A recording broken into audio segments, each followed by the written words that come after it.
All right, welcome to hole 2 at Glenwild Golf Club and Spa in Park City, Utah. We're looking at an aerial view of the second green. You can see the greenside bunkers here on the bottom right-hand section of the green. You can see an approach area, chipping area. If we pan out, you'll recognize this hole as the one that you have to hit down and hit right over this natural wetlands area.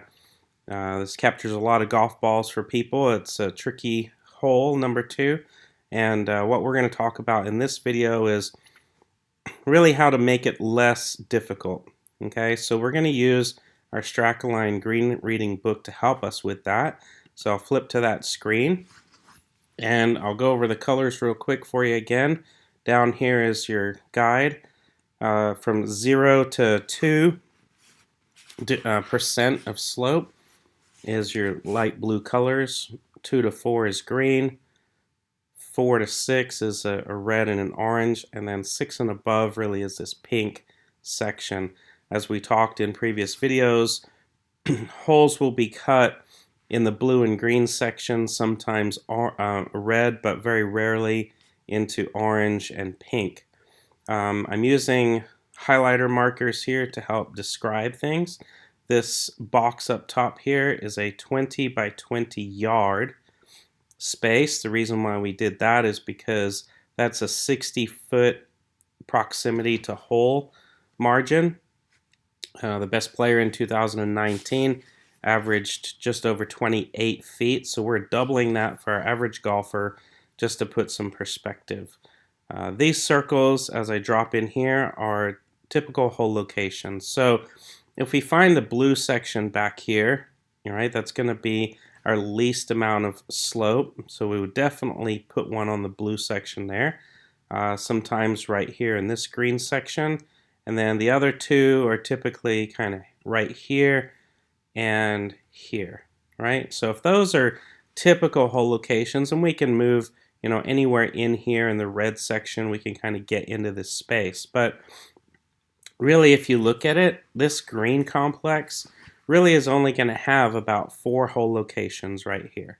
If I divide that green from front to back and left to right into the quadrants that we're referencing in this video series, and then we slide this 20 by 20 yard box around, you'll be able to quickly identify, really where is a safe place to hit the ball, right? Based on the hole location. So as I move, obviously this space down here, number 1, doesn't have any hole locations in it. It has a lot of pink and it has bunkers. So this is the number 1 location to avoid at all costs, okay? The second location to avoid at all costs would be back here. Again, lots of pink. There is a hole located in that quadrant.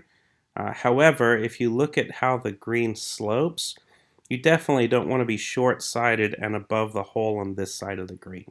Okay, we'll slide over into this quadrant. Again, we have a hole located in that quadrant. We have some pink, and if you're familiar with the hole, there's a downhill slope up here, so you're chipping downhill. And then this section over here has 2 hole locations in it, really no pink at all. So just from a bird's eye view, we would assume that this section would be the easiest section of the green. Now what we're going to do is try to identify if we had to hit the ball into one zone or one location every single time and then try to 2-putt or get up and down from around the edge of the green, where would that be? Well, let's look at where all these arrows are pointed. So we'll start up here in the back right quadrant. If I look at the back right quadrant, I can see all of these arrows pointing from back right to front left. Now what's interesting and very cool here is you can see that some of these arrows actually exit the green in this section, right? So for this part, I'm going to remove the blue so you can see there's very little. It's a kind of a flat, somewhat confusing little area oftentimes. So you can see here that these arrows here actually exit the green to the back. So that means that right about here, just off the edge of the green, is a low spot with a drainage cap, a metal grate, to capture water. And we know this is true. Being the director of instruction at this course, there's a hillside around here. Water comes down the hill. They don't want water. The greenshaper, architect, superintendent doesn't want water flowing off this hill in the background and then coming down the hill and then making its way onto the green. So they put a drain right here to capture it. Well, water will actually flow from the back of the green here in this direction down into that drain.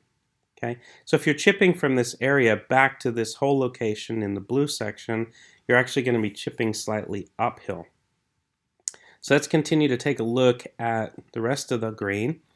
Here are these arrows pushing off this ridge, pushing down, again, predominantly from back right to front left. Here you have a pink section on this side, again, pushing from right to left. And as you can see, most of these arrows, think of them as droplets of water, are kind of all angling to this one spot where I have my arrow pointed right here.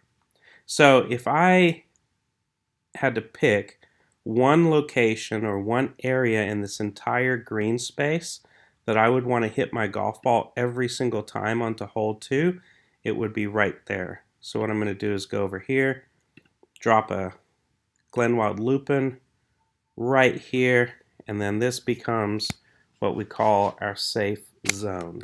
Okay, so if you are playing hole number 2 and you choose to hit your shot right here in the safe zone, you will have a much greater opportunity of getting up and down from this chipping area anywhere across the front section, and even in this area back here.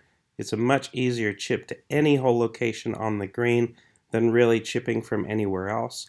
And if you actually hit your ball right here onto the green, you more than likely have a relatively straight uphill putt, because based on all those lines that we saw, this is the exit point for all of these putts. So most of your putts going back up the green are going to be very straight. So hopefully this helps you on hole 2, play to the safe zone, and that will help you improve your scoring. We'll see you in the next video.